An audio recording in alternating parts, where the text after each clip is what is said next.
پھر ہم راضی ہیں اپنے رب کریم کی رضا پہ. اپنی زندگی جب آپ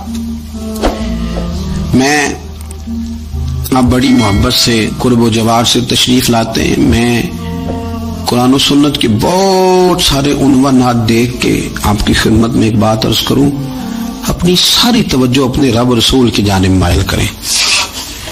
جتنا آپ دائیں بائیں دیکھیں گے نا اتنا گاڑی کے ٹکرانے کا خطرہ بڑھ جائے گا، وسوسے زیادہ آئیں گے، الجھ جائیں گے. اتنا زیادہ دائیں بائیں نہ دیکھیں یہ کیا کر رہا ہے، فلانا کیا کر رہا ہے، فلانے کا یہ معاملہ کس طرح کا تھا. نا نا نا، آپ توجہ اللہ کی جانب رکھیں. دیکھیں میرا اور میرے رب کا معاملہ ٹھیک چل رہا ہے، اللہ رسول کے ساتھ میرے معاملات ٹھیک ہیں. یہاں تو آپ کسی کی اصلاح کریں گے، دعوت دیں گے یا دعا کریں گے، تنقید کی تو ویسے ہی دین میں اجازت نہیں ہے. آپ نے یہاں کسی کی اصلاح کرنی اور وہ درد کے ساتھ کرنی، اور یہاں کسی کے لیے دعا کرنی ہے کہ یا اللہ اس بندے پہ رحم فرمائے سے بدل دے. تنقید کی اور طنز کی تو اجازت.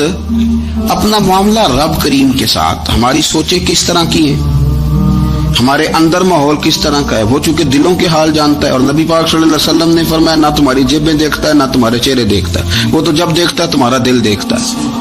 اس کی کیفیت کیا ہے؟ حضرت انس بن مالک رضی اللہ تعالیٰ عنہ فرماتے ہیں، اس حدیث کو یاد رکھیے گا، حافظ منذری نے ترغیب و ترہیب میں لکھی ہے. فرماتے ہیں کہ حضرت انس بن مالک رضی اللہ تعالیٰ عنہ فرمانے لگے کہ ایک حضور کے ایک غلام ایک صحابی بیمار تھے، تو حضور نے فرمایا انس چلو تیمارداری کرتے ہیں. کہتے ہیں حضور کے ساتھ گئے، نبی پاک صلی اللہ علیہ وسلم پہنچے. جب ہم نے اس شخص کو دیکھا تو حضرت انس کہتے ہیں ہم پریشان ہو گئے، چونکہ ہم نے اسے بڑا صحت مند دیکھا تھا، وہ کمزور ہو گیا، وجود پر بہت سارا گوشت دیکھا تھا. اب ہم دیکھ رہے ہیں کہ وہ ہڈیاں ہی ہڈیاں رہ گئی ہیں، چہرہ بڑا بارونق تھا، اب کمزوری ہو گئی. رسول کریم تشریف لے گئے اور حضور اس کی چارپائی کے سرہانے بیٹھے، اور جب حضور نے اپنا دست مبارک اس کے بالوں میں رکھا اور نبی پاک نے دست شفقت پھیرا تو کہتے ہیں اس شخص نے آنکھیں کھولی اور حضور کا چہرہ دیکھا تو اس کی خوشی کی کوئی انتہا نہ رہی، بڑا راضی ہوا، بڑا راضی. اور حضور نے اس کے لیے دعا کی، اس دعا پر بھی اسے بڑا اطمینان قلب بھی نصیب ہوا. کہتے ہیں حضور اکثر تیمارداری فرماتے تھے، پر آج نہ حضور نے ایک نرالی انوکھی اور انفرادی بات ارشاد فرمائی. حضور نے فرمایا تو بڑا صحت مند تھا، کمزور ہو گیا، بڑا طاقتور تھا تو ضعیف ہو گیا، ایک سوال کا جواب تو دے. یا رسول اللہ فرمائیے. تو حضور فرمانے لگے اس حالت میں جب تو شدید بیمار اور تکلیف میں، یہ بتا کہ اس وقت تیرا اپنے رب کے بارے میں گمان کیا ہے. حضرت انس کہتے ہیں پہلے حضور بیماروں سے یہ سوال نہیں پوچھتے تھے، آج پوچھا، کیونکہ صحت میں لوگوں کی زبان پہ شکر ہوتا ہے اور بیماری میں شکوے ہوتے ہیں، معاذ اللہ. اس وقت اللہ کے بارے میں یہ سوچ حضور نے ہمیں دی ہے. ہم نے ہر وقت یہ ذہن بنانا ہے کہ یہاں رب کریم کے بارے میں کیا تصورات پل رہے ہیں، آوازیں کیا اٹھ رہی ہیں، اس وقت تیرا اللہ کے بارے میں گمان کیا ہے. جناب انس بن مالک کہتے اس نے ہمیں اشارہ کیا کہ مجھے اٹھا کے بٹھاؤ. ہم نے بٹھایا تو کہتے ہیں پھر اس نے اپنی آنکھیں کھولی اور حضور کے چہرے نور پر نظر کر کے نظر جھکا لی. عرض کرتا یا رسول اللہ میں کمزور ہوں، بیمار ہوں، تکلیف میں ہوں، اٹھ نہیں سکتا، کھا نہیں سکتا، پر حضور ابھی بھی میرے دل سے آواز یہی نکلتی ہے کہ میرا رب بڑا ہی کریم ہے، میرا اللہ بڑا ہی مہربان ہے، وہ بڑا ہی معاف کرنے والا ہے، وہ اپنے بندوں سے پیار ہی بڑا کرتا ہے. آپ میری بات کو سمجھیں، کیفیت کیا ہے اور الفاظ کیا ہیں. حضور وہ مجھ سے بڑی محبت کرتا ہے، بڑے پیار والا ہے. یہ لفظ کہتے کہتے آواز بھرا گئی، آنسو نکل آئے. پھر اس نے تکلیف زیادہ محسوس کی تو وہ لیٹ گیا اور پھر اس نے حضور کے چہرے نور پہ نظر ڈالی، کلمہ پڑھا، روح ہی پرواز کر گئی. حضرت انس بن مالک فرماتے ہیں ہم اس کے گھر سے نکلے اور جب حضور اس کے کمرے سے باہر آئے تو رسول کریم نے پلٹ کر رک کر پھر پیچھے دیکھا اور فرمایا انس اگر کسی جنتی کی زیارت کرنی ہے تو میرے اس غلام کا چہرہ دیکھ لو. اس لیے کہ جن لوگوں کے نظریات رب کریم کے بارے میں اس طرح کے ہوں پھر ان کے خاتمے خیر کے ہوتے ہیں، پھر اللہ ان کے لیے جنت کے فیصلے فرماتا ہے. اپنے افکار میں، نظریات میں، سوچوں میں ضروری نہیں ہے کہ ہم لوگوں کو دو لفظ کہہ کے مطمئن کر لیں تو ہم خود ضمیر کے قیدی بن کے زندگی گزار دیں. یہ معاملہ ٹھیک نہیں، یہ صحیح نہیں چلتا.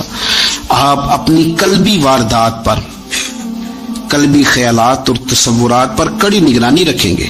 آپ دیکھیں گے کہ کہاں یہ مجھے خرابی کی طرف لے کر کے جا رہا ہے، کہاں یہ بدگمانیاں پیدا کر رہا ہے، کہاں یہ خرابیاں لا رہا ہے. یہ سختی پیدا کر دے گا، نفرتوں کو، لالچ کو، حسد کو، عداوت کو یہ بڑھا دے گا. آپ اپنے معاملات پر اپنی دل کو ہمیشہ حاضر رکھیں. اللہ اپنے محبوب کا صدقہ فضل کرے، وہ مقلب القلوب ہے تو وہ ہمارے دلوں کو اپنی طرف پھیر دے.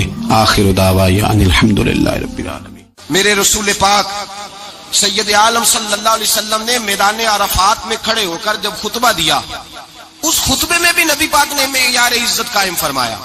ہم اپنے اپنے معیار بنائے بیٹھے، میری برادری بڑی تو میں عزت والا ہوں، میرا قبیلہ بڑا تو میں عزت والا ہوں، اس شہر میں میرے لوگ بڑے تو میں عزت والا ہوں. رسول پاک نے صلی اللہ علیہ وسلم نے میدان عرفات میں کھڑے ہو کے صحابہ کے 1,44,000 کے مجمع کو خطاب کیا، اور ان لوگوں کو خطاب کیا جن کے بارے میں فرمایا صحابی کن نجوم، یہ سارے میرے سامنے ستارے کھڑے ہوئے ہیں. ستاروں کو بات دی اور یہ بھی فرمایا بلغوا انی ولو آیا. اب یہ باتیں لے کے دنیا میں نکل جانا، لوگوں کو بتلانا. حضور کیا فرمایا؟ کسی عربی کو اجمی پر کوئی فضیلت نہیں، گورے کو کالے پر، بولیے بولیے، گورے کو کالے پر، بڑے کو چھوٹے پر، چھوٹے کو بڑے پر کوئی فضیلت. تو حضور فضیلت کس کی ہے؟ فرمایا ان اکرمکم عند اللہ اتقاکم. فرمایا تم سے جو زیادہ پرہیزگار ہوگا رب رسول کی نظر میں زیادہ عزت والا ہوگا. یہ دیکھو کہ تم میں سے گناہوں سے زیادہ کون بچتا. تو معیار تقوی کو قرار دیا میرے نبی پاک صلی اللہ علیہ وسلم. ہم لوگوں کے پاس عزت ڈھونڈتے ہیں، لوگوں کے پاس. میں نے کہا بھائی پانی صحراؤں سے نہیں ملتا، دریاؤں سے ملتا ہے. عزت دنیا داروں سے نہیں ملتی، عزت خدا رسول سے ملتی ہے. دنیا داروں کے پاس لوگ معاذ اللہ تعالی ایسے ایسے کام کرتے ہیں، ایسے ایسے کام عزت پانے کے لیے، ایسے ایسے غلط کام کرتے ہیں. غلط لوگ ناجائز حربے استعمال کرتے ہیں بڑا بننے کے لیے. لیکن عزت بڑا وہی بنے گا جسے خدا بڑا بنائے گا. عزت وہی بنے اسی کو ملے گی جو تقوی کا راستہ اختیار کرے گا. اگر غلط راہیں اختیار کر کے لوگ عزت پا سکتے، آج لوگوں نے ناجائز پیسہ اکٹھا کیا، بڑی بڑی بلڈنگوں میں بیٹھ گئے تو پھر عزت مل گئی ہے؟ اس پیسے نے رسوا کر دیا. وہ پیسہ رسوا کر رہا ہے، وہ بڑی بڑی جاگیریں، وہ محلات وہ رسوا کر رہے ہیں. میرے بھائی عزت وہاں نہیں. ایک بادشاہ گزرا ہے ایران کا، بہت بڑا رئیس تھا. ایک اور دوسرے بادشاہ نے، اس کا نام مکران شاہ تھا، اس نے اس بادشاہ سے جنگ کی. جب ایران کو اس بادشاہ سے جنگ کرنے کے لیے پہنچا نا، تو یہ جو مکران شاہ اس زمانے میں نوجوان تھے تو حسین و جمیل بڑے تھے، بڑے خوبصورت تھے، اور بادشاہ بھی تھے. اب جس بادشاہ سے جنگ کرنے گئے وہ کمزور پڑ گیا، بوڑھا آدمی تھا، اس کی فوجیں کچھ بھاگ گئیں. اب اس نے نا جان چھڑائی. بہت بڑا قلعہ تھا، قلعے ہوتے تھے، چھوٹی اینٹ کی دیوار بنتی تھی بڑی اونچی، اور آپ نے دیکھے ہوں گے لکڑی کے دروازے ہوتے تھے بڑے بڑے. وہ قلعے کے اندر بند ہو گیا بادشاہ. اب وہ خفیہ اس نے جگہ رکھی ہوئی تھی، بادشاہوں نے بنایا ہوتا تھا کہ جب ہم نے بھاگنا ہے، اگر بھاگنا پڑا تو چھپنا کہاں ہے، وہ پہلے سے راستہ تیار کر کے رکھتے تھے. اس نے وہ قلعہ بنایا ہوا تو چھپنے کے لیے چھپ گیا. اب مکران شاہ کہتا ہے کہ میں نے سخت جدوجہد کی، سخت کہ کوئی راستہ مل جائے اندر جانے کا، یہ باہر نکلے، لیکن وہ کوئی راستہ ہی نہ ملا. اس بادشاہ کی شہزادی چھت پہ چڑھی. مکران شاہ حسین و جمیل خوبصورت نوجوان اور شہزادہ، نظر پڑی تو عورت تھی، مائل ہو گئی. اس نے پیغام دیا، رکا لکھ کے بھیجا، کہنے لگی اگر تو میرے ساتھ شادی کا وعدہ کرے تو میں تجھے خفیہ راستہ بتا دوں گی اندر آنے کا. اس لیے کہ باپ تو میرا اب کمزور ہو ہی گیا ہے، اور پھر تو نوجوان ہے اور تیری خوبصورتی اور تیرے جاہو جلال نے مجھے مائل کر لیا ہے. میں اگر تو وعدہ کرتا ہے شادی کا تو میں تجھے راستہ بتاتی ہوں. بادشاہ کو تدبیر کی ضرورت تھی، اس نے کہا میں تیار ہوں، تو راستہ بتا. اس نے راستہ خفیہ بتایا. وہ مکران شاہ کہتے ہیں میں وہاں سے اندر گھسا، بادشاہ کو پکڑا، اس کے باپ کو قتل کیا، اس کے علاقے پہ قبضہ کیا، اس عورت کو لیا، آ گیا، شادی کر لی. ایک رات بستر پہ لیٹے تھے، اٹھ کے بیٹھ گئی شہزادی، کہنے لگی بستر پہ کچھ چیز ہے. اس نے کہا کچھ بھی نہیں، میں نے خود دیکھ کر بچھایا. کہا نہیں کچھ ہے. کہا کچھ نہیں، میں نے دیکھ کے بچھایا ہے. عزت ڈھونڈنے نکلی ہے، باپ تو میرا اب کمزور ہو گیا، تو میں کوئی بڑی جگہ دیکھوں. ملت کے جوان بھی کہتے ہیں بڑی جگہ شادی کروں، بچیاں بھی کہتی ہیں بڑی جگہ ملنی چاہیے. غریب آدمی عزت کرتا ہے، کمزور آدمی عزت کرتا ہے. جو بہو زیادہ جہیز لے کے آتی ہے وہ روٹی پکا کے نہیں دیتی، یاد رکھنا، جو کسی غریب گھر سے آتی ہے وہ جھک کے سلام کرتی ہے، اس سے عزتوں کا پاس ہوتا ہے۔ میں سب امیروں کو برا نہیں کہتا، اللہ ماشاءاللہ اچھے اچھے لوگ بھی، لیکن یاد رکھنا لوگ سیڑھی لے کے، مرد عورت کی دولت کی سیڑھی پر اوپر جانا چاہتا ہے، عورت مرد کی، انجام کیا ہے؟ لیٹے ہوا ہے بادشاہ بستر پر، بیوی کہنے لگی کچھ ہے، کہنے لگا میں نے جھاڑ کے دیکھا کوئی شے نہیں، لگا ہے کوئی چیز، عورت تب سر پٹائی، کہنے لگی دیکھو تو صحیح، اس نے اوپر سے چادر جو اٹھائی، بیڈ شیٹ جو اتاری، تو نیچے سے ایک دھاگا نکلا، ہاتھ پھیرتے تھے تو نظر نہیں، دھاگا نکلا، کہنے لگا تو اتنی نازک مزاج ہے، ایک دھاگا نہیں برداشت ہوا، تو کہنے لگی میرا باپ مجھ سے بڑا پیار کرتا تھا، بڑی محبت کرتا تھا، 4 کنیزائیں تھیں، وہ کہتا تھا میری بیٹی جب بستر پہ سوئے تو چادر میں بال نہیں ہونا چاہیے، اسے تکلیف ہوتی ہے، بڑا پیار کرتا تھا، محبت کرتا تھا، تو میرا بستر وہ بڑا کھینچ کھینچ کے بچھایا کرتی تھی، اس لیے تو میں نے جب باپ کمزور ہوا تو میں نے کہا میں بغیر دولت اور ثروت اور حکومت کے رہ نہیں سکتی، تو میں تبھی تو تیرے پاس آ گئی۔ بادشاہ نے کہا اٹھ ذرا میرے بستر سے، باہر آ، جب باہر اس کو لایا تو غلام سے کہنے لگا اس کے بال گھوڑے کے ساتھ باندھ لو اور اس کو کھینچو، اتنا کھینچو کہ سارے شہر میں گھماؤ رات کے وقت، اور جب مر جائے ہڈیاں ٹوٹ جائیں تو مجھے خبر دینا۔ شہزادی پلٹ کے آئی، کہنے لگی میری غلطی کیا ہے؟ کہنے لگا مجھے تو آج سمجھ آئی ہے، تو عزت ڈھونڈنے نکلی ہے، جو باپ 4 کنیزیں تیرے سرانے کھڑے کرتا تھا، جب تو اس کی وفادار نہیں نکلی تو میری کیسے وفادار بنے گی؟ میری کیسے وفادار بنے گی؟ کوئی بول اب لڑانا بول بیٹھی ہوں دے خصم ناراض بڑ بولیاں دے، کہاں سر کھائے بلبل ٹھنڈ پائے، بڑے فرق نہیں سجنا بولیاں دے، جیڑیاں خصماں دی وچ رضا بسن، پاگ جاگ جاندے او نہ گولیاں دے، آپ ادلیاں سردار خان تکے، اے شرما والیاں نو چوٹے ڈولیاں دے۔ یاد رکھیں لوگ عزت ڈھونڈنے نکلے ہیں، عزت ڈھونڈنے نکلے ہیں وہاں جہاں ہے ہی نہیں۔ عزت اس کو ملتی ہے جو خوددار ہو، باوقار ہو۔ میرے مصطفیٰ سے کسی نے پوچھا تھا یا رسول اللہ ذلت کیا ہے؟ 2 لفظ 2 حرف، اور میرے نبی پاک نے سمندر سمو دیا۔ حضور ذلت کیا ہے؟ فرمایا لالچ کرنا ذلت ہے۔ حضور عزت کیا ہے؟ فرمایا جو رب نے تجھے دیا ہے اس پر صبر کر، اللہ تجھے عزت عطا فرما دے گا۔ جو اللہ نے دیا اس پہ صبر کر جو رب نے دیا ہے۔ اگر تو ہاتھ پھیلائے گا ذلیل ہو جائے گا، رسوا ہو جائے گا، لالچ کرے گا تو رسوا ہوگا۔ جو اللہ نے تجھے دیا ہے، جو رب نے، خدا جانے بلندی ہے کہ پستی، پر جہاں میں ہوں وہاں کوئی نہیں ہے۔ اپنے آپ کو اتنا اعلیٰ سمجھ کے شکر کے انداز کہ جہاں اللہ نے مجھے رکھا ہے وہاں کوئی اور موجود ہے۔ تو شکوے کرتا پھرتا ہے، تو شکایت کرتا ہے میں بڑا کمزور ہوں، فلانا تگڑا ہے، میں بڑا ماڑا ہوں، فلانا مالدار ہے، نہ شکری نہ کر۔ لئن شکرتم لازیدنکم ولئن کفرتم ان عذابی لشدید۔ فرمایا تو میرا شکر کرتا رہ، میں تیری نعمتوں میں اضافہ کر دوں گا، اور اگر نہ شکری کرے گا تو میں عذاب دوں گا، عذاب، اور میرا عذاب بھی سخت ہے۔ میرے بھائی عزت لالچ میں ہے، ذلت لالچ میں ہے، عزت قناعت میں۔ اپنے جو اللہ نے دیا ہے اس پہ صبر کریں، حوصلہ کریں، اپنے گھر کو گھر نہ سمجھا کریں، اسے محل سمجھا کریں، اپنی کٹیا کو محل جانے بچ جائیں گے۔ میں کبھی کبھی اپنے دوستوں سے کہتا ہوں بڑی خوش قسمت زندگی گزاری ہے، بڑی خوش قسمت زندگی، بڑی خوش قسمت۔ یہ میرے حضرت فرمایا کرتے، فرماتے کہ جملے کہا کرو رب کریم نے جو والدین میرے لیے پسند کیے وہ مجھے عطا فرمائے۔ جو بہن بھائی ہم نے تو بعد میں چہرے دیکھے ہیں تو حالات بدل گئے، آج پتہ چلا ہے دیہاتی لوگ تو ولی ہوتے ہیں، اللہ سے زیادہ ڈرتے ہیں۔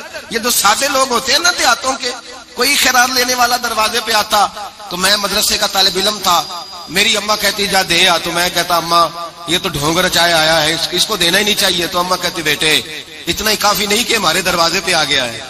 آج سمجھ آتی ہے، آج خیال آتا ہے کہ وہ سادے لوگ ضرور تھے، وہ کتابیں پڑھے ہوئے نہیں تھے، لیکن جو درس محبت انہوں نے پڑھا تھا وہ کم ملتا ہے، وہ تھوڑا ملتا ہے۔ ناز کیا کرے ناز، آج کسی کو کوئی پینڈو کہہ دے تو اس کا سر جھک جاتا ہے۔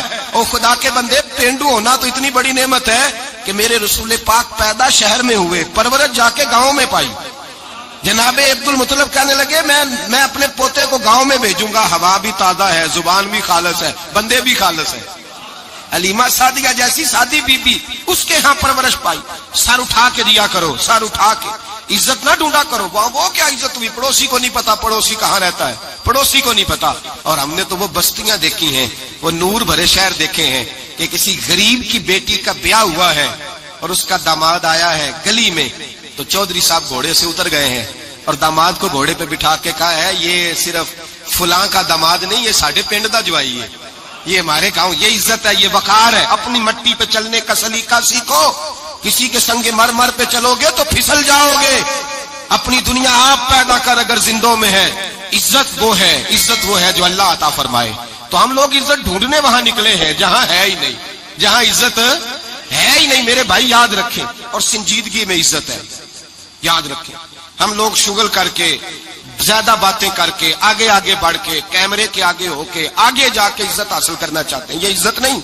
میرے رسول پاک سید عالم صلی اللہ علیہ وسلم نے فرمایا جو جمعے والے دن بعد میں آیا اور آگے نکلا، آیا بعد میں، نکلا آگے کی طرف بڑھا، لوگوں کی گردنیں پلان کے آگے گیا، فرمایا اس نے تو جہنم کی جانب پل بنایا، اپنے لیے رستہ بنا لیا دوزخ جانے کا۔ اور پھر جو بڑا ہوتا ہے اس کو نشست کی ضرورت تو نہیں ہوتی، جو بڑا ہوتا ہے اس کو نشست کی حاجت۔ حضرت ابراہیم بن ادم رحمت اللہ تعالیٰ علیہ ایک جگہ گئے، دعوت پہ گئے، ہمیں نشستوں کی ضرورت ہے، بڑائی کی ضرورت ہے، آگے بڑھنے کی ضرورت۔ آپ دعوت پہ تشریف لے گئے تو پیچھے جوتے پہ بیٹھ گئے، رش بہت زیادہ تھا، تو میزبان کہنے لگا حضرت آگے آئیے، فرمانے لگے یہیں بیٹھا رہنے دو۔ اس نے کہا حضور کیوں؟ فرمانے لگے اگر میری کوئی عزت ہے نا تو میں یہاں بیٹھوں گا تو میری عزت کم نہیں ہو جائے گی، میری عزت میں کمی۔ یاد رکھیں، اس بات کو یاد رکھیں، عزت انسان کی، دیکھیں نا، صدر اگر ایوان صدر میں ہو تو پھر بھی صدر ہی ہوتا ہے، اور اگر اپنے گاؤں چلا جائے تو پھر بھی اس کو نشست کی ضرورت ہے، وہ جہاں رہتا ہے وہاں۔ ایک بزرگوں کی میں نے بات بڑی اچھی سنی، میں بھی اپنے، میرے پیارے بڑے ہیں قادری صاحب، میں ان سے اکثر کہتا ہوں آپ ہر روز یاد کراتے ہیں کہ یہ مفکر ملت ہے، بھول جاتا ہے لوگوں کو، کل بھول گیا تھا، یہ جملے کو بھولتے نہیں ہے نا جی، کوئی ضرورت کیا ہے ان القابات کی، کیا ہے ان کی، کوئی حاجت نہیں ہوتی۔ وہ ایک بزرگ تھے تو میں ان کی بات سن رہا تھا، دل کو لگی، کہنے لگے میں جلسے پہ آتا ہوں تو میں دوستوں سے کہتا ہوں میرا نام نہ پکارو، نقیب سے کہتا ہوں نام نہ پکارو، بس کہہ دو حضرت آ گئے تقریر کریں گے۔ تو کہتے ہیں مجھے نقیب کہنے لگا حضرت صاحب سب کو نہیں آپ کا پتا، کچھ کو پتا ہے کچھ کو نہیں پتا۔ تو سادے آدمی تھے نا، بڑی پیاری بات سمجھا گئے، کہنے لگے تیرے نعرے لگانے سے میری عزت کو بڑھے گی نہیں، جس کو نہیں نہ پتا ہوگا وہ دوسرے سے پوچھ لے گا یہ کون آئے ہیں، جس کو پتا نہیں نہ ہوتا پوچھ نہیں لگتا بھائی کون ہے، یا بڑے بندے اٹھے نے کون ہے، تو کہتے ہیں جس کو نہیں پتا ہوگا وہ ساتھ والے سے ضرورت نہیں ہے۔ جب اللہ عزت دیتا ہے تو پھر القابات کی کوئی اس میں گنجائش ہے، تو ہم عزت جان بوجھ کے بڑھ سنجیدگی میں عزت ہے، وقار میں۔ میرے مصطفیٰ نے فرمایا من صمت نجا، جو چپ کر گیا وہ نجات پا گیا، جو چپ کر گیا وہ چپ کر سہتے موتی مل سن ذکر کریں تے ہیرے، چپ کر سہتے موتی مل سن ذکر کریں تے جے پاگلا وانگو رولا پاویں نہ موتی، تو چپ رہ کے دیکھ، چپ رہ من سمت نجا۔ امام شافعی رحمت اللہ علیہ فرماتے ہیں ایک بادشاہ کا شہزادہ میرے ساتھ آیا، کہنے لگا مجھے حدیث کی سمجھ نہیں آتی، یہ حدیث کیا ہے، چپ رہ گیا تو بچ گیا، چپ رہ گیا تو عزت پا گیا، کیا مطلب ہے اس کا؟ آپ فرمانے لگے میں اسے جنگل میں لے گیا، میں نے کہا آج طوطے کا شکار کرنا ہے، طوطے کا۔ کہنے لگے جنگل میں پہنچے، طوطا ڈھونڈنے لگا، طوطا ہی کوئی نہیں ملتا۔ اچانک ایک درخت پہ طوطا بولا، طوطا جب بولا تو اس نے تیر مارا، طوطا گر گیا۔ میں نے کہا بیٹے سمجھ آئی ہے حدیث کی؟ کہنے لگا حضور کیا مطلب؟ فرمانے لگے طوطا بھی سبز تھا، پتے بھی سبز تھے، اگر بولتا نہ تو مرتا نہ، اگر بولتا نہ تو یہ بولا ہے تو اس لیے مارا گیا ہے۔ میرے مصطفیٰ نے فرمایا چپ رہے گا تو بچ جائے گا، چپ رہے گا تو وقار پائے گا۔ شور کرتے آگے بڑھتے اس کا نقصان ہوتا ہے۔ عزت سنجیدگی میں، خاموشی میں۔ ہم لوگ تکبر میں عزت تلاش کرتے ہیں، غرور میں، میرے سامنے بولتا کوئی نہیں۔ اور سنو بھائی یاد رکھنا، عزت اس کی نہیں ہوتی جس کے سامنے ڈرتا ہوا بات کوئی نہیں کرتا، عزت اس کی ہوتی ہے کہ ہر غریب آدمی جس کے دروازے پہ جا کے بیٹھ جائے اور کہے یار یہ سب کی سنتا ہے میرا بھی دکھڑا سن لے گا، اس کی عزت ہے۔ جس کے قدموں میں بیٹھ کے لوگ دکھ سنا لیں کہ نہیں یہ اشکشوئی کرنے والا، جس کے پاس بچے بھی نہ آئے بیٹے بھی نہ آئے، عزت تکبر میں نہیں۔ سنو میرے رسول پاک سید عالم صلی اللہ تعالی علیہ وسلم 3 لفظ حضور کے، 3 لفظ، اور یہ آج نہ رٹ لینے آپ نے، موسم بھی بڑا حسین ہے اور آج رمضان المبارک کا ایک کشرہ بھی گزر رہا ہے۔ اللہ پاک ساری رحمتیں ہمیں عطا فرمائے، سارا کرم اللہ نصیب فرمائے۔ یہ رٹ لیں میرے نبی پاک نے فرمایا 3 کام کرو تمہیں فائدہ ہوگا. حضرت عبد الرحمن ابن عوف فرماتے ہیں میں نے اس کا تجربہ کیا اس حدیث کا, اور آپ فرمایا کرتے تھے مجھے اللہ کی عزت کی قسم جو میرے نبی نے کہا حق اور سچی کہا ہے, حق اور سچ کہا ہے. حضور سید عالم صلی اللہ علیہ وسلم نے فرمایا صدقہ دینے سے مال کم نہیں ہوتا. صدقہ دینے سے مال جی کیا کرنے سے, یہ وعدہ ہے نبی پاک کا. صدقہ دینے سے پیسے, اچھا بتائے نا جی مجھے 1000 میں سے 500 دے دیا تو باقی کتنے رہ گئے؟ تو حضور فرما رہے ہیں کم نہیں ہوتے. 1000 دے دیا تو باقی کتنا بچا؟ نہیں بھائی, میرے محبوب فرماتے ہیں تو اللہ کے رستے میں 1 دے وہ تجھے 700 گنا کر کے واپس عطا فرمائے گا. نبی پاک نے فرمایا صدقہ دینے سے مال کم نہیں ہوتا, اور فرمایا معذرت کرنے سے عزت میں کمی نہیں آتی. معذرت کرنے سے عزت میں کمی, اللہ اکبر, معذرت کرنے سے عزت میں کمی. اور حد کر دی میرے حبیب نے, فرمایا تو رب کی رضا کے لیے عاجزی کر, تیرے نبی کا وعدہ ہے اللہ تجھے عزت عطا فرما دے گا. تو جھک جا اللہ کی رضا, عاجزی اختیار کر, سادگی اختیار کر, سادگی عاجزی کر, تجھے اللہ 2 باتیں اس میں ارشاد, ایک معذرت کر غلطی ہو جائے, اور دوسرا پہلے عاجزی کی بات سنے. حضرت عمر بن عبدالعزیز بادشاہ تھے, سوئے ہوئے تھے, غلام بھی پاس آرام کر رہا تھا, مہمان بھی آئے تھے. غلام کی ڈیوٹی تھی ہر وقت حضرت کے پاس رہنا. اب سوئے ہوئے ہیں, دیر ہو گئی, غلام بیچارہ تھوڑا تھوڑا اونگ آتے آتے سو گیا. حضرت چراغ روشن تھا, کچھ لکھ رہے تھے, مہمان بیٹھا تھا, خادم سو گیا. اب چراغ نہ آہستہ آہستہ گل ہو گیا, بجھ گیا. حضرت اٹھے, بوڑھے آدمی تھے, چراغ صحیح کرنے. مہمان کہنے لگے حضور میں نہ کر دوں, میں نہ کر دوں. کہنے لگے نہیں تم مہمان ہو, مہمان سے خدمت نہیں لی جاتی. اس نے کہا غلام کو جگائیے. فرمانے لگے ابھی تو بیچارہ سویا ہے اور نیند سے بیدار کر دوں. خود گئے, اس میں تیل دوبارہ ڈالا, بتی ٹھیک کی, جلائی, واپس آ گئے. وہ مہمان, اب بادشاہ کا مہمان بھی تو کوئی بادشاہ ہی ہوگا نا. کہنے لگا حضور آپ اپنے کام خود کرتے ہیں, کیا لفظ ہے, کیا حسن ہے, اور 2 جملوں میں کیا تاثیر ہے. آپ فرمانے لگے ہاں میں اپنے کام خود کرتا ہوں.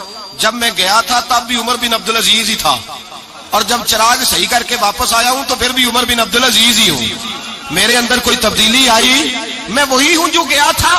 حضرت سیدنا فاروق اعظم رضی اللہ تعالیٰ عنہ فرماتے میں بیٹھا تھا, اور ابھی 3 دن ہوئے تھے نبی پاک صلی اللہ علیہ وسلم کے وصال ظاہری کو. میں بیٹھا ہوا تھا, 2-3 بچیاں آ گئی, اور حضرت ابو بکر صدیق رضی اللہ تعالیٰ عنہ کے سامنے آ کے بیٹھ کے رونے لگی. جناب صدیق اکبر رضی اللہ تعالیٰ عنہ کا بچیوں روتی کیوں ہو؟ تو کہنے لگے آپ خلیفہ بن گئے ہیں. جب سے ہمارے ابا کا انتقال ہوا تھا ہمارا ذریعہ معاش یہ تھا کہ ہم نے بکریاں رکھی ہوئی تھی. آپ روز آتے تھے, بکریوں کا دودھ دھوتے تھے, ہم پی بھی لیتی تھی, بیچ کے گزارا بھی کر لیتی تھی. اب آپ تو خلیفہ بن گئے, کون آیا کرے گا؟ تو حضرت ابو بکر صدیق فرمانے لگے تمہیں پتا ہے جو خلیفہ ہوتا ہے وہ تو خادم ہوتا ہے قوم کا, میں آیا کروں گا. حضرت ابو بکر صدیق روزانہ اٹھتے عصر کے بعد اور جاتے, خلیفہ ہونے کے باوجود ان بچیوں کی بکریوں کو پکڑتے, دودھ دھوتے, ان کے گھر میں دے کے آتے. حضرت فاروق اعظم جب بھی دیکھتے تو کہتے ابو بکر تو پیچھے آنے والوں کے لیے رستہ بڑا مشکل کر رہا ہے, بڑا مشکل کر رہا ہے. جگر راہ وفا میں نقش ایسے چھوڑ آیا ہوں, میں جس منزل سے گزرا ہوں وہ اب تک یاد کرتی ہے.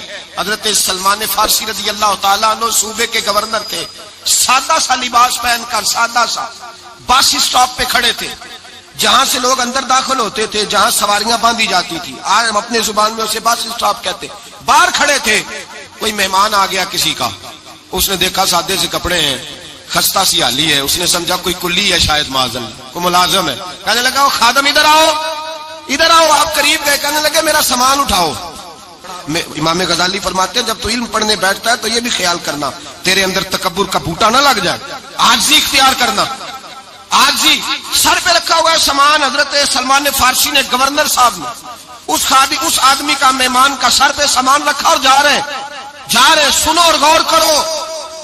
جب جا رہے تھے جو آدمی بھی ملتا گورنر صاحب ہمیں دے دے. مہمان پریشان ہو گئے, کہنے لگے حضور آپ گورنر ہیں؟ فرمانے لگے نہیں, یہ تو میرا دنیا داری کا نام ہے جو ان لوگوں نے رکھا ہوا ہے, اصل میرا نام وہی ہے جو تو نے لے کے پکارا ہے, اصل نام وہی ہے. تو نے کہا غلام ادھر آ. آپ فرمانے لگے پہلے میں ایک یہودی کا غلام تھا, پھر رب تعالیٰ نے فضل کیا تو میں محمد عربی کا غلام ہو گیا, رسول اللہ کا غلام ہوں, اور جب میں نبی پاک کا غلام ہوا ہوں تو اس سارے صوبے کا امام ہو گیا ہوں, تو اصل تو میں غلام ہی ہوا نا. دوسرا میرے نبی پاک صلی اللہ علیہ وسلم نے, ایک تو عاجزی سے عزت ملتی ہے, تکبر سے عزت وہ جو بندہ جھجکتا ہے نا تیرے نیڑے جانے سے، تو کہتا ہے میری بڑی عزت کرتا ہے، وہ عزت نہیں کرتا. شیر کی عزت ہوتی ہے کہ خوف ہوتا ہے؟ بولے نا تو نہیں نا ڈر لگتا. دیکھو شیر کا کیا ہوتا ہے؟ خوف. اس کی عزت نہیں ہوتی. تو درندہ ہے، درندوں کی بھی کبھی عزت ہوتی ہے. تو جو آدمی ڈنڈے کے زور پر لٹکا کے ڈنڈا اور وہ لوگوں سے عزت کرا رہا، تو بھائی یہ تیری عزت نہیں، یہ تیرا خوف ہے. عزت عاجزی میں ہے، انکساری میں ہے. اور دوسرا میرے نبی پاک صلی اللہ علیہ وسلم نے فرمایا عزت معاف کرنے میں ہے. عزت کس چیز میں ہے؟ بدلہ لینے میں عزت. یہ حقائق ہے. عزت بدلہ لینے، جس نے ایک تھپڑ کے جواب میں 2 مارے وہ باعزت نہیں. بلکہ مسند امام محمد بن حنبل پڑھی، حضرت موسیٰ علیہ السلام کوہ طور پہ کھڑے، میرے رسول پاک علیہ السلام فرماتے ہیں جناب موسیٰ علیہ السلام نے اللہ کی بارگاہ میں عرض کیا، اے اللہ ساری دنیا کہتی ہے ہم عزت والے ہیں، ہم عزت والے، من اعز عبادک یا اللہ، اے اللہ تو بتا تیرے بندوں میں عزت والا کون ہے؟ تو حضرت موسیٰ کہتے ہیں رب کریم نے فرمایا اذا قادر غفارا، جس کے پاس بدلہ لینے کی طاقت ہو پھر بھی معاف کر دے وہ بڑی عزت والا ہوا کرتا ہے. جو اینٹ کے جواب میں پتھر مار سکتا ہو، جو گولی کے جواب کے اندر 15 گولیاں مار سکتا ہو لیکن معاف کر دے وہ بڑی عزت والا ہے. عزت والا ہے جو معاف کرے. حضرت فخر جہاں دہلوی بہت بڑے درویش تھے، سلسلہ عالیہ چشتیہ کا بہت بڑا نام. اور اس صوفی کے آپ حالات پڑھیں تو رب کریم نے بڑا ہی نوازا ہوا تھا. دلی کی جامع مسجد کے خطیب، اور ان کی کرامت یہ تھی کہ جو آدمی آ کے سامنے کھڑا ہوتا تھا نا اسے بتانا نہیں پڑتا تھا کہ میرے دل میں کیا ہے، بتانا نہیں پڑتا تھا. سامنے آ کے کھڑا ہوتا تھا تو حضرت ہاتھ اٹھاتے تھے، کہتے تھے اللہ یہ بے اولاد ہے اسے اولاد عطا کر دے. دوسرا آ کے کھڑا ہوا، خوشی نہیں ہو رہی آپ کو؟ دوسرا آدمی کھڑا ہوا، دوسرا آدمی، اس نے آ کے کہا دعا کے لیے سامنے کھڑا ہوا تو حضرت کہنے لگے اے اللہ بیمار ہے.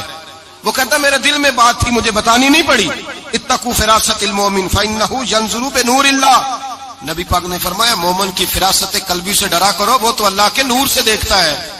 نور الہی سے میں بیمار ہوں، کہنا نہیں پڑا، حضرت نے دعا کر دی. اب جب اجتماع زیادہ ہو گیا، لوگ بڑھ گئے، دلی کی جامع مسجد کے باہر بھی صفیں بچھنے لگی، تو بادشاہ کو ٹینشن ہو گئی کہ یہ مولوی میرے لیے مسئلہ ہی نہ بنا دے کل کو.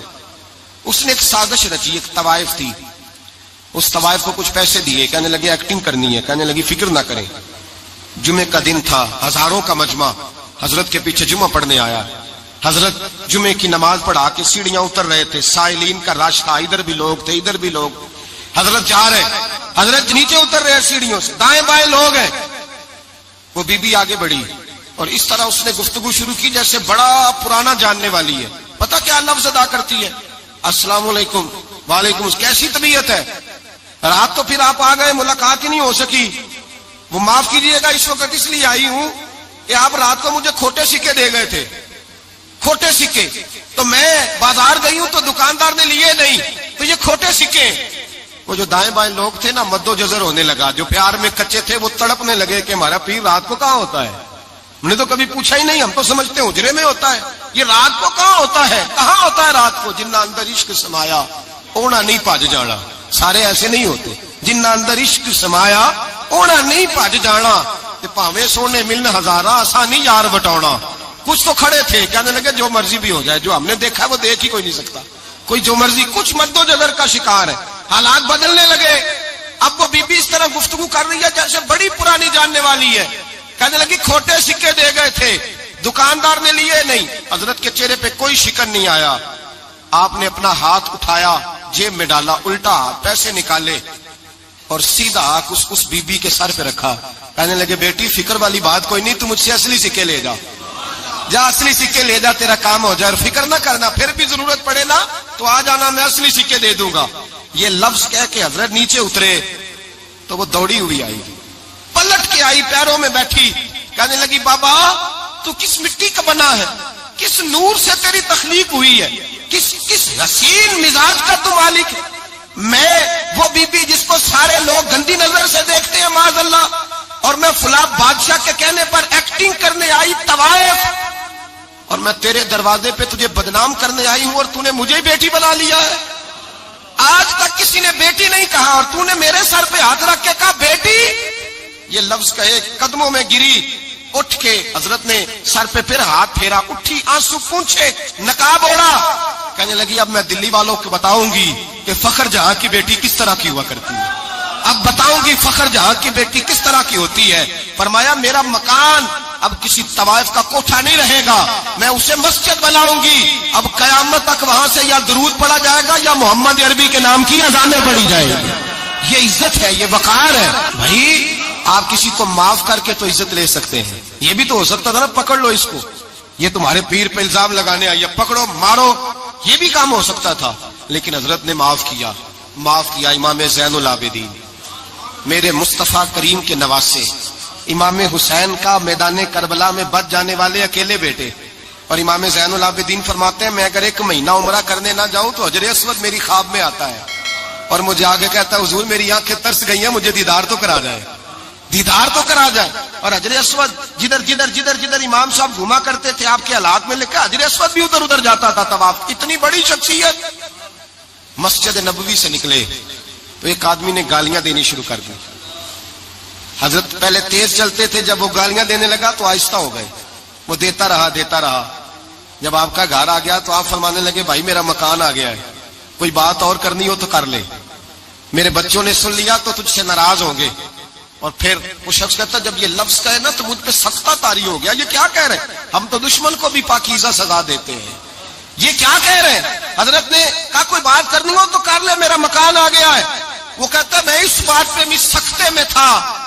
تھوڑی دیر گزری تو فرمانے لگے بھائی ابھی تو نے میرے وہ عیب بیان کی ہے جن کا تجھے پتا تھا, میرے اندر تو اور بڑیاں کوتاہیاں پائی جاتی ہیں, اور بڑیاں کمیاں. بڑی پتا سارا ہے سردار نو کیتیاں دا من نانم کے من دانم, تجھے کیا پتا میرے تو بڑے عیب چھپے ہوئے ہیں.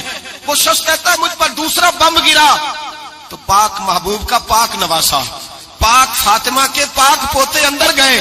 کہنے لگے ٹھہر جا, جانا نا, رک میں آیا. کہتے اندر گئے, 1 بوتل سرکے کی لائے, 1 بوتل شہد کی لائے, 5 کلو کھجوریں لائے, میرے ہاتھ میں تھمائی. کہنے لگے تحفہ ہے. کہتے ہیں میں اب تو ماری گیا. میں نے کہا حضور یہ کیا ہے سارا کچھ, میں گالیاں دے رہا تھا.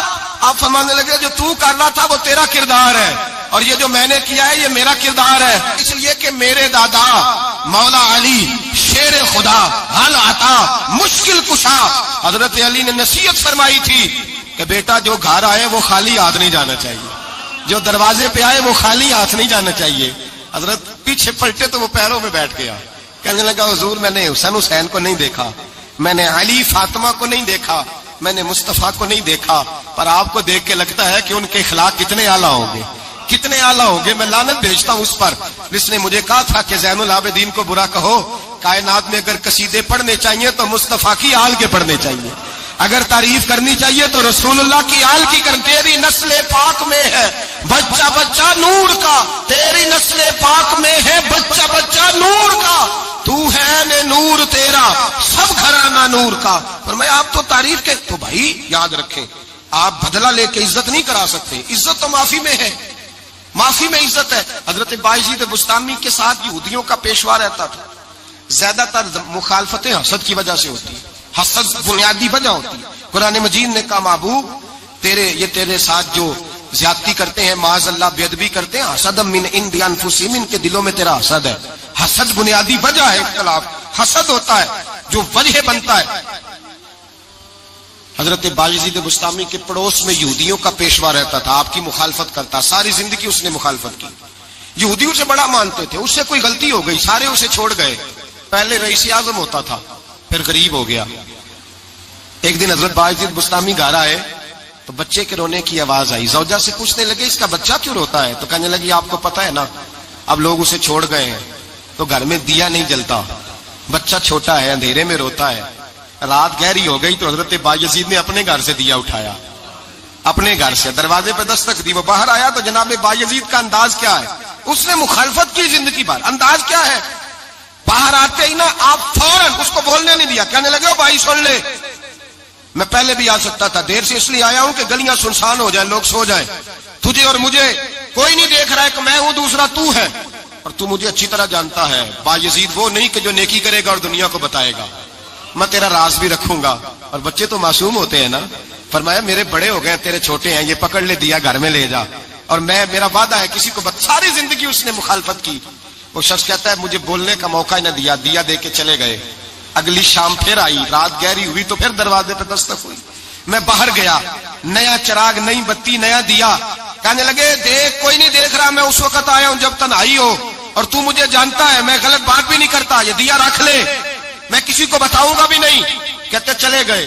تیسرا دن آیا تو وہ یہودی کہتا ہے میرے صبر کا بندھن ٹوٹ گیا, میں ٹوٹ گیا, ان کی نیکی نے مجھے خرید لیا, ان کے معاف کرنے نے ان کی عزت میرے دل میری روح میں بڑھا دی. کہتے ہیں جب دروازے پہ دستک دی, میں باہر آیا, انہوں نے دیا تھمایا, کہنے لگے دیکھ بھی کوئی نہیں رہا, اور تو مجھے جانتا ہے میں مصطفیٰ کا غلام ہوں, میں جھوٹ بھی نہیں بولتا, میں بتاؤں گا بھی نہیں, تیرا راز رکھوں گا. کہتے ہیں انہوں نے دیا تو اس یہودی پیشوا نے شور مچانا شروع کیا, کہنے لگا مسلمانوں باہر نکلو, یہودیوں باہر آؤ, عیسائیوں باہر آؤ. شور مچ گیا, لوگ چھتوں پہ چڑھ گئے.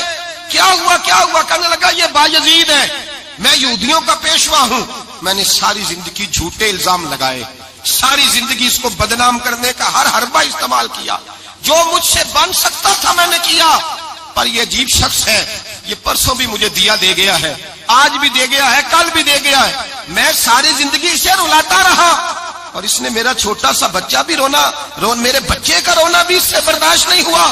میں تم سب کو گواہ بنا کے کہتا ہوں میں جھوٹا ہوں, بایزید سچے ہیں, ان کا مذہب بھی سچا ہے, قرآن بھی سچا ہے, اسلام بھی سچا ہے, اور جس مصطفیٰ کا یہ کلمہ پڑھتے ہیں وہ محبوب بھی بڑا سچا ہے, یہ سچے دین کے ماننے والے ہیں. کہنے لگے میں تمہیں گواہ بنا کے مصطفیٰ کا کلمہ پڑھتا ہوں اور تمہیں بتاتا ہوں کہ آؤ سارے در رسول پہ جھک جائے. بھائی یاد رکھیں, سمجھیں, غور کریں, عزت درگزر سے, اب اس پر میں زیادہ بات نہیں کر سکتا, عزت درگزر سے ملے گی. ایک تو آپ کو عزت عاجزی سے ملے گی, تقوی سے ملے گی, عزت درگزر سے ملے گی, عزت قناعت سے ملے گی, عزت کم بولنے سے ملے گی. اور اگر زیادہ عزت لینی ہے اور عزت اتنی لینی ہے کہ چھا جاؤ دنیا میں, اگر چھا جانے کا شوق ہو نا تو پھر رب فرماتا ہے میرے مصطفیٰ کی غلامی کر لو, پھر میرے نبی کے ہو جاؤ. قل ان کنتم تحبون اللہ فاتبعونی یحببکم اللہ. فرمایا تم میرے نبی کے ہو جاؤ, دنیا بھی تمہاری اور دنیا بنانے والا خدا بھی تمہارا ہو جائے گا. تم میرے غلامی مصطفیٰ میں عزت ہے, رسول اللہ کی نوکری میں, اور قسم اللہ کی بڑی عزت ہے, بڑی عزت ہے, بڑا وقار ہے, بڑا پیار ہے, بڑا حسن ہے, بڑی رعنائی ہے, بڑا ٹھہراؤ ہے. یار وہ جو لوگ کہتے ہیں نا میں پتہ نہیں کون ہوں, کہاں کا رہنے والا ہوں, یار نہیں لوگ پوچھتے تو کون تھا, تیری برادری کیا ہے, تو کہاں کا ہے, نہیں پوچھتے. تیرے لبوں پہ اگر ذکر مصطفیٰ ہے تو دنیا تیری غلام ہے, اگر تو حضور کا ہے تو پھر سارے دامن مصطفیٰ سے جو بھی لپٹا وہ یگانہ ہو گیا, اور جس کے حضور ہو گئے اس کا زمانہ ہو گیا, جس کے حضور ہو گئے اس کا. اقبال کہتے ہیں قوت عشق سے ہر پست کو بالا کر دے, اور دہر میں اس میں محمد سے اجالا کر دے. اور کی محمد سے وفا تو نے تو ہم تیرے, کی محمد سے وفا تو نے تو ہم تیرے, یہ جہاں چیز ہے کیا لوح قلم تیرے. رسول اللہ کی غلامی عزت دیتی ہے, نبی پاک کی نوکری, اللہ کرے آپ بول پڑے آمین کہنا, نبی پاک کی غلامی عزت ہے, حضور کی غلامی. یار بندہ بالکل بے عمل ہونا بالکل, تو میری طرح داڑھی رکھ کے پگڑی باندھ کے باس میں بھی چڑھ جائے تو کئی لوگ سیٹیں خالی کر دیتے ہیں, کہتے ہیں بزرگوں یہاں آ جائے, حضرت جی یہاں آ جائے. تو پھر عزت کس چیز کی ہوئی, سنت مصطفیٰ کی ہوئی نا, پھر عزت نبی پاک کی سنت کی ہوئی نا, وقار کی ہوئی نا. ایک صاحب ایک بچے نے داڑھی رکھ لی تو مجھے آ کے کہنے لگے حضرت جی لوگ بڑے بڑے لقب دینے لگے ہیں. میں نے کہا کیا, کوئی کہتا ہے حضرت صاحب, کوئی کہتا ہے قاری صاحب, کوئی کہتا ہے حافظ صاحب, کوئی کہتا ہے علامہ صاحب. تو میں نے کہا تیری موج نہیں بن گئی, 4 سالوں میں حفظ ہوتا ہے, تجھے مفت کا لقب مل گیا ہے. سے نظامی 8 سال میں ہوتا ہے, مفت کا علامہ بن گیا ہے, تجھے وقار نہیں دے دیا اللہ تعالیٰ نے. عزت میرے اعلیٰ حضرت فرماتے ہیں عزت در رسول پہ ہے, عزت حضور کی. اور اعلیٰ حضرت نے ایک بات لکھی ہے بڑی قیمتی, اور میں نا جب کبھی پریشان ہوتا ہوں نا تو میں یہ والی بات کھول کے پڑھتا ہوں اعلیٰ حضرت کی. یہ بات ڈھارس بندھاتی ہے, ڈھارس توانائی دیتی ہے, پورا مضمون باندھا ہے. اعلیٰ حضرت کہتے ہیں بیروپیہ تھا مداری, روپ بدل بدل کے دکھایا کرتا تھا, بادشاہوں سے انعام لیتا تھا. ایک دن اورنگزیب عالمگیر کے پاس آ گیا, کہنے لگا میں روپ بدلوں گا, اگر آپ پہچان نہ سکے تو میں انعام لوں گا.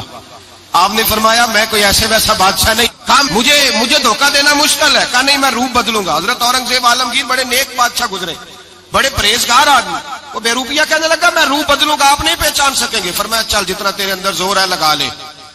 حضرت نے اعلان کیا کہ میں نے فوجی بھرتی کر دیں, 2 ماہ کے بعد ٹیسٹ ہوگا. وہ 2 مہینے دوڑتا رہا, رنگ روپ بناتا رہا, آیا ٹیسٹ دینے, 2-3 سپاہیوں کا امتحان لیا, اس کی باری آئی تو 10 روپے دیے.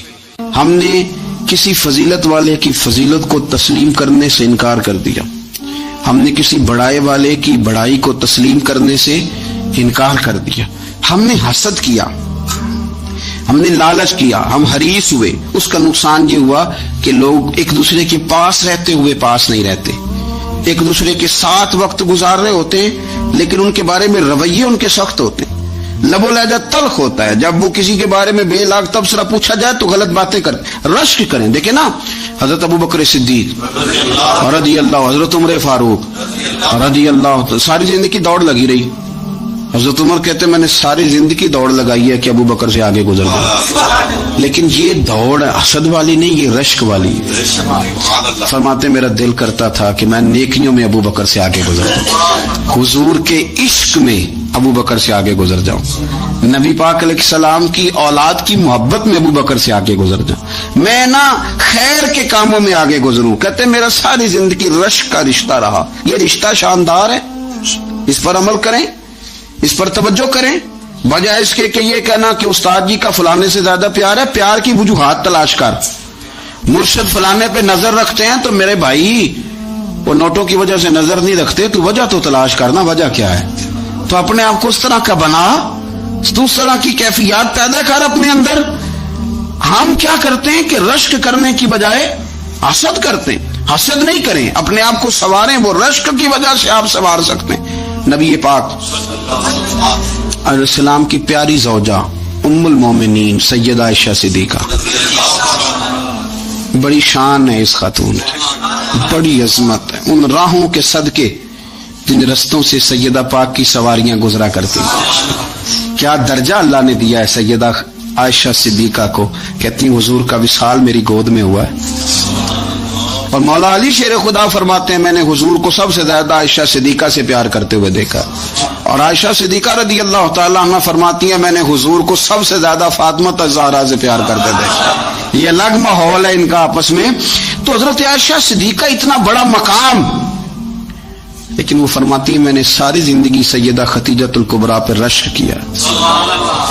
میں نے کہا کیا بات تھی اس خاتون کی جو وصال کر گئیں، لیکن شاید کو دن خالی جاتا ہو کہ مدینے والے ان کی وفاؤں کا ذکر نہ کرتے، شاید کوئی خالی دن جاتا۔ کہتی ہے میں نے اتنا قابل رشک ماحول نہیں دیکھا۔ ایک دن حضور گھر میں گوشت لائے اور مجھ سے فرمایا عائشہ گوشت پکاؤ، تو میں اسے صاف کرنے لگی تو حضور فرمانے لگے شوربہ ذرا زیادہ کرنا۔ تو میں نے عرض کی حضور کیا کچھ مہمان آئیں گے گھر میں؟ تو فرمایا نہیں عائشہ، مدینہ منورہ میں نا مجھے پتا چلا ہے خدیجہ الکبریٰ کی کچھ سہیلیاں آئی ہیں، تو شوربہ بنا، میں انہیں پہنچاؤں گا خدیجہ کی سہیلیوں کو، شوربہ زیادہ پکا ذرا۔ تو حضرت عائشہ صدیقہ کہتی ہے میں نے بڑے نرم لب و لہجے میں بڑی بنا سوار کے مسجع مکفہ چن کے جملے بات کی۔ میں نے عرض کی حضور سنا ہے وہ آپ سے 15 سال عمر میں بڑی تھی، نکاح بھی پہلے ہو چکا تھا، اور بتاتے ہیں لوگ کہ بظاہر کوئی حسن و جمال بھی اس ماحول کا نہیں تھا۔ حضور اللہ نے آپ کو جوان اور خوبصورت بیویاں دی ہیں، پر میں جب بھی سنتی ہوں جناب خدیجہ کا ذکر ہی سنتی ہوں۔ میں نے رشک کے انداز میں کہا، کہتی میں بات کہہ کے خاموش ہو گئی، اور جب میں نے نظر اٹھا کے دیکھا تو حضور کی آنکھوں میں آنسو۔ نبی پاک صلی اللہ علیہ وسلم کا یہ انداز دیکھا تو میں نے کہا حضور میں رب رسول کی بارگاہ میں توبہ کرتی، اب تو رو دیے۔ تو حضور فرمانے لگے عائشہ یہاں جو بھی آیا ہے نا وہ سکھوں اور آسانیوں کے دنوں میں آیا ہے، اور خدیجہ میری ان دنوں کی ساتھی تھی جو میرے تکلیف کے دن تھے، میری آزمائشوں کی، میری پریشانیوں کی میری ساتھی تھی۔ جب لوگ مجھے تکلیف دیتے تھے میں گھر جاتا تھا تو مجھے کہتی تھی حضور آپ تو صلہ رحمی کرتے ہیں، غریبوں کا بوجھ اٹھاتے ہیں، آپ تو لوگوں کے ساتھ محبت سے پیش آتے ہیں، حضور آپ پریشان نہ ہو، آپ کا رب آپ کو ہمیشہ عزت ہی عطا فرمائے گا۔ فرمایا وہ میری تکلیفوں کی اسے کیسے؟ میرے بھائی رشک کیا لوگوں نے ایک دوسرے پر، حسد نہیں کیا۔ ہم تو نا جی اپنی مرضی کے فیصلے کرتے کرتے پیچھے رہ گئے۔ ہم نے لوگوں کو پیچھے کرنے کا سوچا تھا لیکن ہم سب سے پیچھے رہ گئے۔ ہم نے سیاست اور سازش کی تھی کہ کچھ لوگوں کے دلوں پہ پیر رکھ کے میں اپنا قد اونچا کروں گا، کچھ کے سینوں پہ پیر رکھ کے، لیکن ایسا نہیں ہوتا، یہ ہوتا نہیں۔ آپ کسی کی جگہ نہیں لے سکتے، اس لیے کہ رب نے سب کی جگہ اپنی اپنی بنائی ہوئی، سب کی جگہ۔ ہاں ایسا ضرور ہوتا ہے کہ کئی دفعہ نا ہم اپنے مقام کو گرا لیتے ہیں۔ وہ کسی نے کہا تھا کہ ایسا نہیں کہ تیری جگہ کوئی اور آ گیا، لیکن تیرا مقام بھی اب تیرا نہیں رہا۔ ہوتا یہ ہے کہ ہم نہ گرا لیتے ہیں اپنے آپ۔ اگر ہم رشک کا ماحول پیدا کریں، رشک کا، اور ہم کہیں کہ کیا بات ہے، میں بھی سفر کروں گا، اس جانب جاؤں گا، بجائے یہ کہنا کہ فلاں آدمی بڑا آگے نکل گیا ہے، یہ کر کے نکل گیا ہے، وہ کر کے نکل گیا ہے، یہ کہنا کہ یار میں بھی رب کریم کی اس مدد کو تلاش کرتا ہوں جس کی برکت سے اللہ نے اس پر فضل فرمایا۔ امام غزالی فرماتے ہیں 3 لوگوں میں حسد زیادہ ہوتا ہے، بغض زیادہ پیدا کر لیتے ہیں۔ اب چونکہ مضمون ہے تو ساری بات کھول کے کرنی پڑے گی نا۔ فرماتے ہیں 3 لوگوں میں حسد، بڑے عہدے والوں میں حسد زیادہ ہوتا ہے۔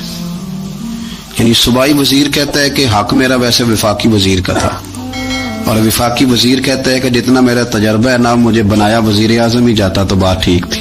حسد زیادہ، بڑے عہدے والوں میں حسد، اور امام غزالی فرماتے ہیں مالداروں میں حسد زیادہ ہوتا ہے۔ غریب نے غریب سے کیا جلنا ہے، جلنے کو شے ہی کوئی نہیں، کس سے جلیں گے؟ تو غریب تو بیچارہ 4 روٹیاں ہوتی ہیں تو کہتا ہے چلو ٹھیک ہے آ جاؤ، دونوں مل کے بیٹھ جاتے ہیں۔ غریبوں کے دوست بھی غریب، امیر حسد کرتے ہیں، وہ سودے پہ سودا کرتے ہیں، وہ ایک دوسرے کی کمزوریاں بیان کرتے ہیں۔ میں نے گاہکوں کو نفع لیتے دیکھا ہے، فلانے سے مال لیتے تھے جی، اس نے بڑا تنگ کیا، تو کہتا ہے اسی طرح کا تو مجھ سے خریدا کر۔ لوگ استعمال کر جاتے ہیں، وجہ بیچ میں کیا ہوتی ہے؟ حسد، عداوت، خرابی ہوتی۔